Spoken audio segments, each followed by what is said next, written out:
Hi everybody, Sunday afternoon, Facebook Live, good to see you. Today's topic is coercive control. So coercive control is a form of control that often feels like love. There can be passion and companionship that exists alongside threats, punishment and manipulation. It's said that the most effective form of control is coercive control because the victim will often simply amend their own behaviour through intimidation and fear. So it leaves the abuser in a situation where they have what we call plausible deniability. They can deny that they're actually doing anything to control that other person, and it seems entirely plausible because the person who is the victim of it has willingly changed their behaviour without anybody actually asking for that behaviour to be changed. Over a period of time, it can really, change the person. It can create a situation where they suffer from learned helplessness. It takes away their autonomy and their belief in themselves in regards to being able to change situations. And it's again one of the things that actually leads to people staying in toxic relationships. So coercive control can be anything from a set of overt and rigid rules that you're expected to live by. Oftentimes they'll actually be stated as being, that both parties will be following these rules.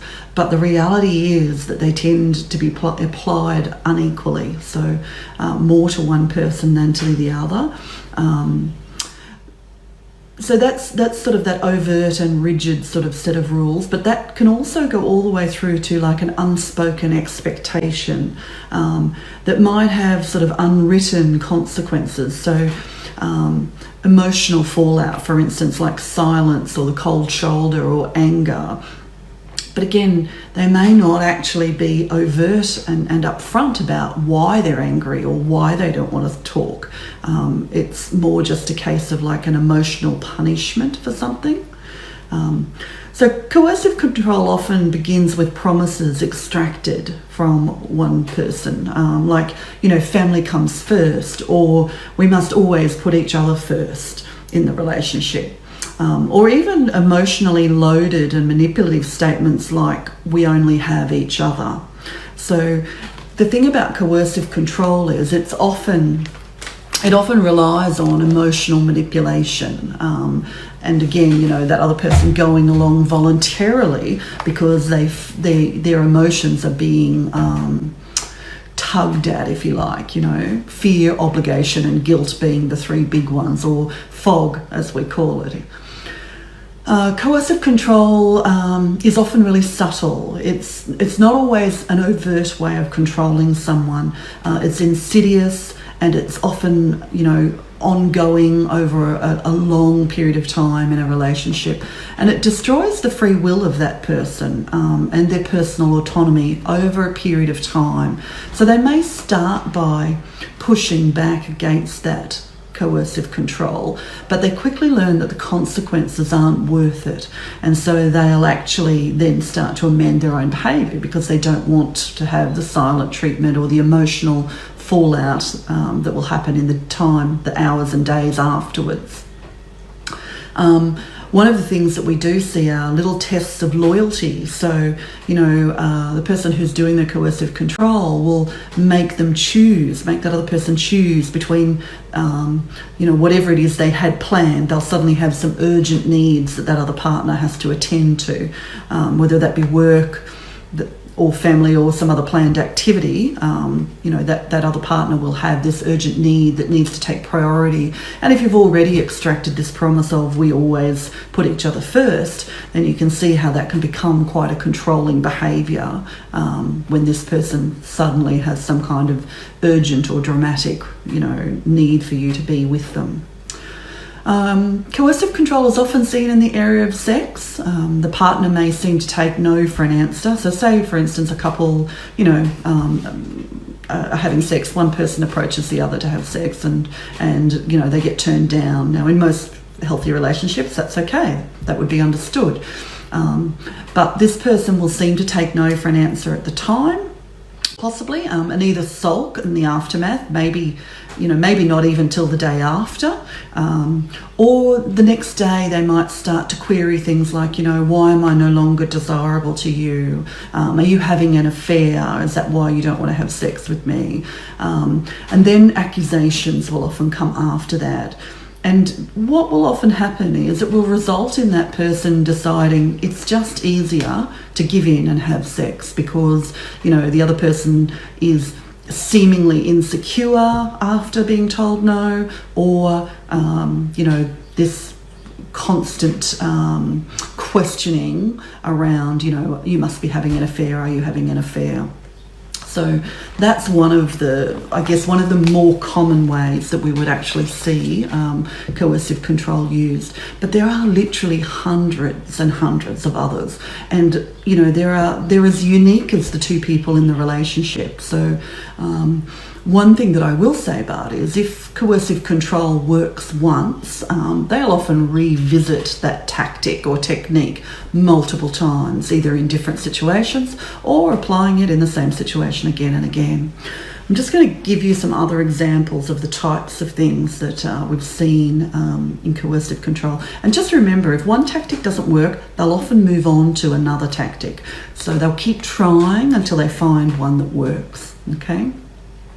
But the basis of coercive control is that two people in the relationship, their needs are not considered equally. It's not a reciprocal relationship. Sometimes the second party may appear to be reciprocating or giving that other person what they want, but it's usually used in a way to control them or get something that they want. So that it's not true reciprocity from that perspective. It's still designed as a manipulative tactic to get something that they want in return. So, examples might be that, someone's monopolizing the other person's time and energy.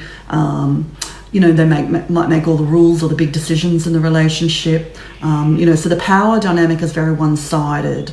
They might be too tired to do things or too busy at work, or maybe even just exclude them from what's going on at work or elsewhere in their life. Things like pressuring somebody to move in early in a relationship also falls under that sort of one-sided power dynamic. And the other thing that you might hear is, if you loved me, you would do it. If you loved me, you wouldn't do that. If you loved me, you would do this. Those kinds of mind games are often used as well.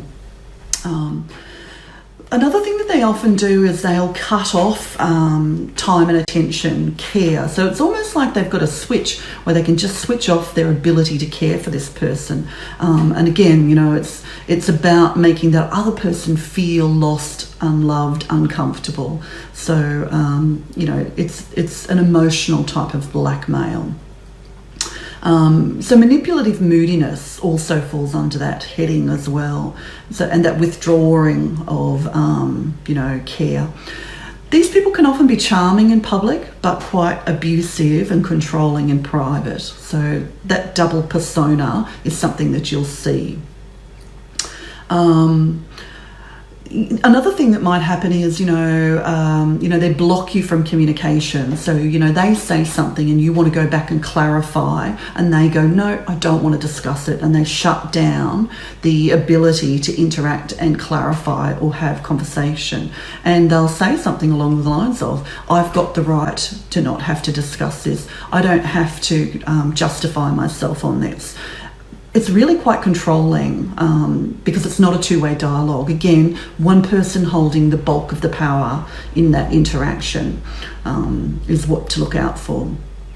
Sometimes they'll restrict movement, discourage them from having their own interests, taking time to go to church or pursue their own creative practices or spiritual practices. They'll often monitor whereabouts, so checking up on where they are, calling at work, text messages, that kind of thing as well. Demanding that they come straight home from work is another one that you might see. You might see that they demand loyalty from them, and then question them or berate them for not being as loyal as they believe they should be. Sometimes they'll do things like calling their friends, like derogatory comments about their friends and family, that kind of thing, attempting to turn friends and family against them. Requiring that relationship issues be kept within the relationship, that there's no ability to discuss that with a close friend or with a family member. No, we must keep our dirty laundry in-house, that kind of comment.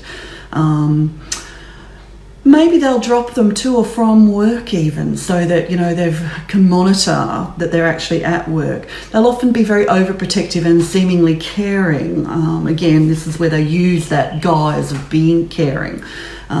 Frequently phoning at work, unexpectedly popping into work, maybe around lunchtime. Try to keep them at home. Tell them that they're worried about them. Perhaps not wanting them to travel for work because they're worried about them. I'm worried about the other women that you might meet. You might have an affair, or I'm worried about you going to that dinner, that work function, because you might meet somebody there who's more attractive, younger, more beautiful, whatever. So those kinds of things. They'll often monitor phone messages, that kind of thing. And, they'll extract, a promise, that it's fair that I check your phone for some reason. Checking emails, checking banking, checking online movements, so search engines, what you visited on the web, that kind of thing. Those are all very coercively controlling, because they're not overt, not going to tell you can't do this, but I'm going to check up on you afterwards, and then I'm going to question you about it and emotionally punish you. Might do things like harassing or teasing or tormenting, monitoring, stalking, intimidating, all of those kinds of things in public, or in front of family and friends, that kind of thing. Sending messages to other friends and family and questioning them about your behaviour, or questioning them about, or perhaps, making accusations to those people.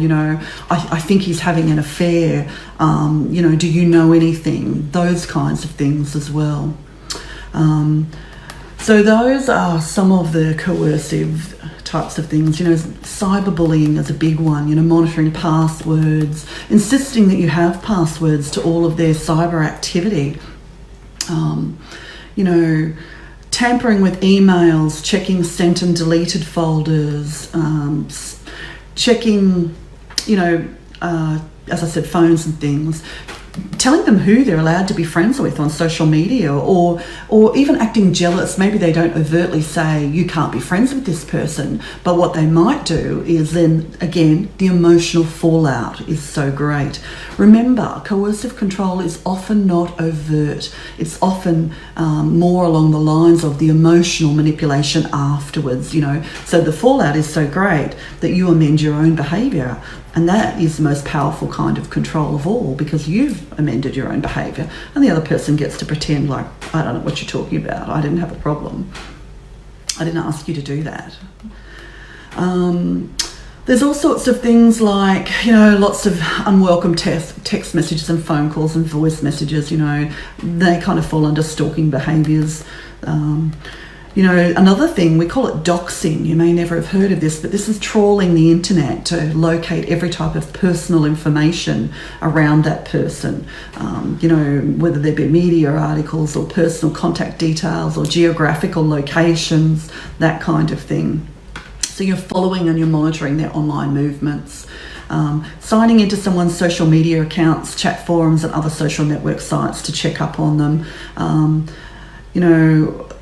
To then make comment about, who's making comments on your social media, you're too close to that person. I don't like, that was a very suggestive comment. You need to cut them off. They shouldn't be, they're too friendly. We don't want that kind of thing happening. This person will often withhold care and respect, approval, affection and support, as I've said previously. Act like the other person doesn't matter. And dismisses the other person if they complain about anything. and will act as though I don't know what you're talking about. That's a form of gaslighting. So I don't know what you're talking about, or, you know, you're overly sensitive, or, you know, that's not what I said. I never asked you to do that. That kind of thing. Sort of trying to change the story and make you believe that something that isn't true is true, or vice versa, something that is true isn't true. That's what gaslighting is. Criticism and, you know, so putting somebody down and criticising their strengths and achievements, correcting them, their speech, their grammar, those kinds of things. You know, depriving them of sleep. So this is a technique that we do see. You know, people, you know, that's it. I've done with fighting tonight. I want to go to bed. I'm going to go and sleep in the spare room. And this person may like keep coming in and, you know, keeping the fight going for hours, and, you know, waiting till the other person just about falls asleep, and then, you know, coming back in and starting up again is something that we see. You know, emotional manipulation such as threatening suicide, or actually attempting suicide, or suggesting that something bad is going to happen if they leave you, or suggesting that something, you know, the children might happen to the children, or that they'll never see their children again. Those are all types of coercive control designed to keep that person in the relationship. So there's lots and lots of ways, and I could go on for another hour around all of the different types of coercive behaviours.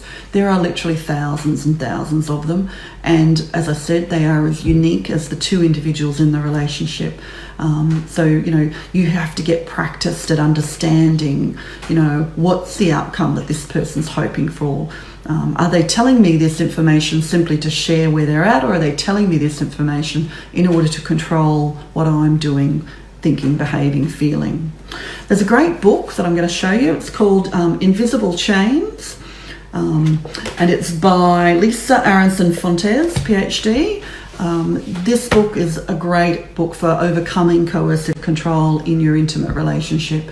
Definitely one of my favoured books, and it's definitely worth looking at and having a read of if you want to know more about coercive control. Going to leave it there. As I said, coffee shop therapy. Want to keep these really quite short and to the point. You can follow along on YouTube. You can follow along on LinkedIn and read the article. We obviously do a podcast as well on SoundCloud. All of those links can be found on our Facebook page. Obviously, you can follow along on Instagram as well. And if you've got any other questions or anything that you'd like me to do a Facebook Live about, please do either private message me or pop a comment below this, and I'll get to it one time soon. Have a wonderful week, everybody, and I'll see you next Sunday. Bye.